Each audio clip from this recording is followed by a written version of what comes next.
Hi everyone, today we're going to show you how you can model equations for an adiabatic CSTR using Simulink. Once you've read the question thoroughly and solved using the information given over here, you will end up with equations as such. Today we're going to show you how you can model the equation for change in temperature and the change in concentration for reactant A using Simulink. Let's get started. Once you open your MATLAB, you will see a Simulink library icon here. Once you click this, it's going to open the Simulink library browser over here. You need to start your equations by clicking with the new document page.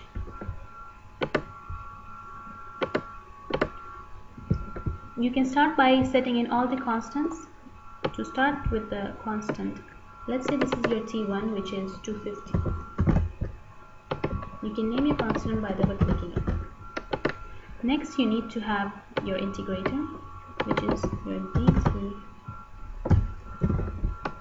If you have any initial conditions, we have here in the question such as 300, you can input that as well. Next, you need something to show you the output of your integrator, which is going to be the slope. Next, to start with your equation, the first term of the equation is f1 over v t1 minus t. So you can take your sum block. Since you have a minus sign, you need to change this to this. Then you can form your term t1 minus t, which is multiplied to f1 over v. So to form f1 over v, if you cannot find the division block over here, you can just search for it over here and it's going to give you the division block. So this is f1 over v. From your commonly used block, you can have your product block. f1 over v is multiplied to t1 minus t.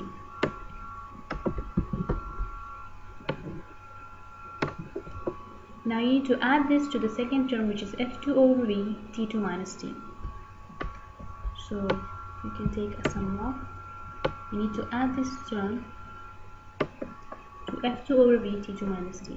Once you have all your blocks which you are going to be using, you can enlarge your screen and make the workspace better. So you can just copy paste blocks then. Control C and Control V as you do in any of your Word files. So you need to make t2 minus t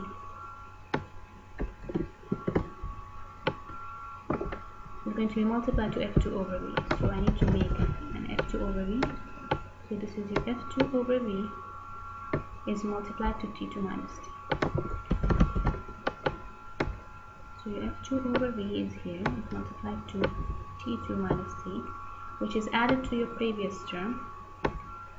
Now this is again in turn added to Q over rho CPV. So you need to form your rho CPV first. So if you have more than two inputs, you can just double click and change the number of inputs. So you have rho multiplied by CP multiplied with V, which is divided by Q. So you can do this, Q over rho CPV, which is then added to your previous terms. Once you are done with all the terms of the equation, you need to send it back to your integrator. Once you click this icon, you can see in your slope that temperature is increasing with time as you expect for a CSTR. Next, you need to model the equation for the concentration, which is going to be similar to the equations for the temperature. So you can copy your integrator from above and change it to the name. Also, you can copy your slope from above.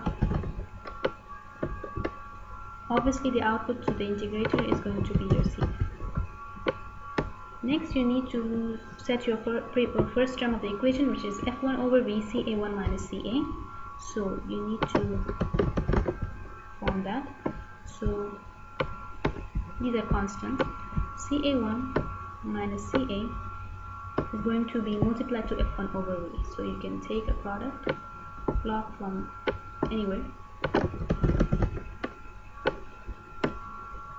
So CA1 minus CA is going to be multiplied to F1 over V, which is over here.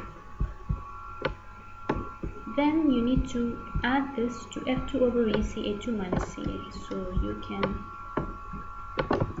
copy paste the sum block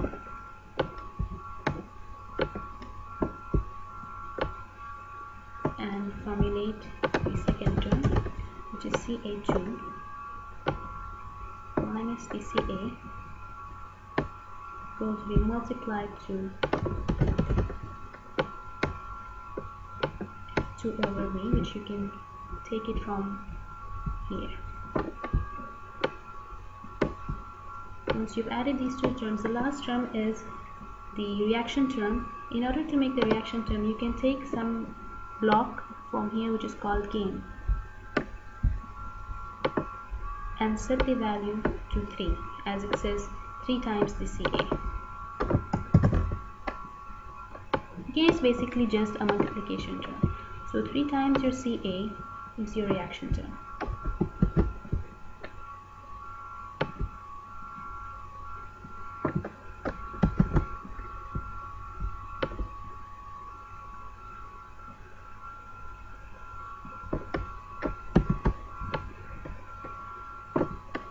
Then you need to copy one last block and add all these terms. Since it's minus CA, you can 3 times the CA over here. Once you're done with all the terms of the equations, you need to send it to your integrator. Once you click this icon and check your scope, as you expect, the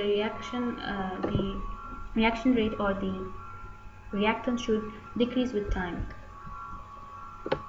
You can do similarly for the product as well, but once you formulate the equation, you would know, just see that the change would be that the reaction rate will be a positive.